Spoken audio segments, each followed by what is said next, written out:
Vamos a meternos de lleno en un tema potente. Vamos a intentar desgranar lo que nuestra fuente describe como el manual no escrito, la hoja de ruta que parece guiar las intervenciones de Estados Unidos por todo el mundo. Y para empezar, una idea fuerte, la tesis central que vamos a ir explorando, y es esta, que detrás de cada defensa de la libertad, de cada gran discurso moral, lo que podría esconderse en realidad es una estrategia, mucho más fría, puramente de dominación económica. Se nos habla de una maquinaria, y es que es una maquinaria muy sofisticada. No va solo de tanques y soldados, no. Utiliza también los medios de comunicación, la ideología, se apropia de valores que todos compartimos como la libertad o la democracia y los convierte, según este análisis, en la excusa perfecta, en la coartada para lo que de verdad importa, asegurarse el control de las materias primas. Y lo tremendo es que este patrón parece que se repite una y otra vez. Es casi como un guión trágico. Cambian los nombres, Venezuela, Libia, Irak, Nigeria, pero la historia de fondo es la misma. Son países con una riqueza natural brutal, inmensa. Y esa riqueza, en lugar de ser una bendición, se convierte en su maldición. Es lo que los pone en el punto de mira.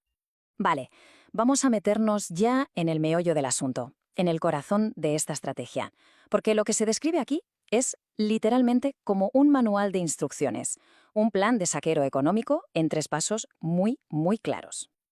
Y aquí están, los 3 pasos clarísimos. Es un proceso metódico, casi quirúrgico. Fijaos, primero, demonizar.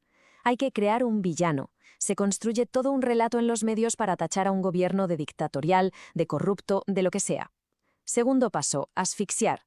Una vez tienes al villano, le cortas el aire. Se le imponen sanciones económicas brutales, ahogando al país para generar un caos interno terrible.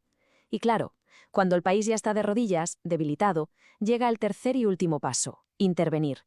Ya sea con una acción militar directa o con un golpe de Estado más encubierto, el objetivo es el mismo, abrirle la puerta de par en par a los intereses de las grandes corporaciones.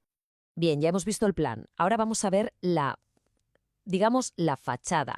Porque aquí es donde se ve una brecha, un abismo, entre lo que se le cuenta a la gente, las justificaciones morales, y lo que, según este análisis, son los verdaderos motivos económicos que hay detrás. Y para entenderlo, nada mejor que un ejemplo concreto. Venezuela. De repente nos encontramos con el mayor despliegue naval de Estados Unidos en el Caribe desde la Guerra del Golfo. Una barbaridad. La excusa oficial, la lucha contra el narcotráfico. Pero, ¿de verdad iba de eso? Pues aquí es donde la historia oficial empieza a hacer aguas, pero por todas partes. Porque si miramos los datos oficiales de la ONU, vemos que la inmensa mayoría de la cocaína que llega a Estados Unidos, el 74%, entra por el Pacífico. Entonces la pregunta es obvia, ¿no? ¿Por qué montas el mayor despliegue naval en el Caribe si el problema principal está en el otro lado? Claro, esto te lleva a pensar, a hacerte una pregunta que es casi inevitable. Si la misión no iba realmente de drogas, ¿podría ser que tuviera algo que ver con que Venezuela tiene las mayores reservas de petróleo del mundo? ¿O con su oro, su gas, su coltán? Y ojo, que no es un caso aislado. El patrón, como decíamos, se repite. Nos vamos a Nigeria. ¿Cuál es el pretexto aquí? La defensa de la libertad religiosa, un motivo muy noble. Pero si rascas un poco, ¿qué hay debajo según esta visión? Pues el interés por controlar al mayor productor de petróleo de toda África y, de paso, frenar la influencia de China en la región. Hasta ahora hemos hablado del cómo, del manual. Pero, ¿y las consecuencias? ¿Cuáles son las cicatrices reales que deja este plan cuando se ejecuta? Para verlo no hay que irse muy lejos. Basta con mirar a Irak y a Libia. Es que es desolador. En ambos casos se prometió libertad, democracia, pero esas promesas se convirtieron en una auténtica pesadilla. Irak, una guerra basada en armas de destrucción masiva que nunca existieron, que dejó más de 1 millón de muertos y vio nacer a ISIS. Libia, que era el país con el mayor nivel de vida de África, ahora es un estado fallido, un caos total, saqueado por su petróleo y su oro. El resultado final es siempre el mismo, países destrozados y recursos en manos de corporaciones extranjeras. Y aquí es donde el análisis da un giro, y es un giro muy cínico, pero clave. La idea es que estas guerras no son errores, no son fracasos. Al contrario, son un negocio redondo, un éxito absoluto para quienes sacan tajada, las empresas de armamento, los contratistas de defensa, los grandes bancos de Wall Street. La sangre al final se convierte en petróleo y en acciones que suben en la bolsa. Vale, hemos visto casos concretos, el manual, las consecuencias, pero todo esto nos obliga a levantar la vista y preguntar, ¿qué sistema es este? ¿Qué clase de sistema no solo permite, sino que necesita de esta estrategia global para funcionar? Bueno, la fuente que analizamos le pone un nombre muy concreto.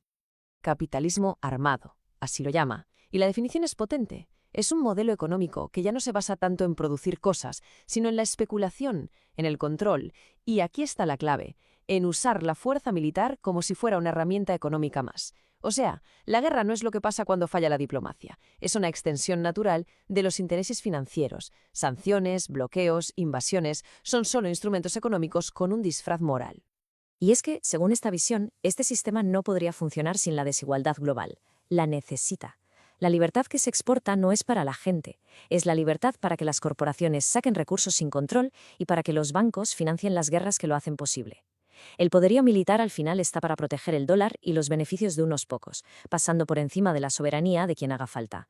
Y con todo esto sobre la mesa llegamos al día de hoy, a la fase actual, porque la pregunta es, ¿qué pasa cuando este modelo imperial, este capitalismo armado, empieza a dar señales de agotamiento, cuando empieza a mostrar sus grietas? Pues lo que se describe es la reacción de un imperio que siente que su dominio se tambalea, que ve cómo surgen nuevas potencias que le disputan el tablero, y en lugar de adaptarse a un mundo con múltiples polos de poder, se niega. Se vuelve más desesperado y por tanto más agresivo. Es la imagen de un animal herido que ataca con más fuerza porque se siente acorralado. La fuerza bruta se convierte en su principal y a veces único lenguaje. Y esto, claro, provoca una crisis moral, es que es insostenible. La contradicción es brutal. ¿Cómo puede un país que se erige como el defensor mundial de la libertad, de los derechos humanos, justificar ejecutar a civiles en aguas internacionales o bombardear a su antojo a naciones soberanas? Es una pregunta que queda en el aire, ¿verdad? Lo que nos lleva a la reflexión final que plantea este análisis. Una reflexión dura y muy provocadora.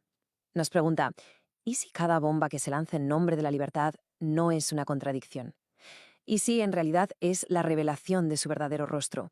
Si estos actos de agresión no son un fallo del sistema, sino su expresión más pura y honesta.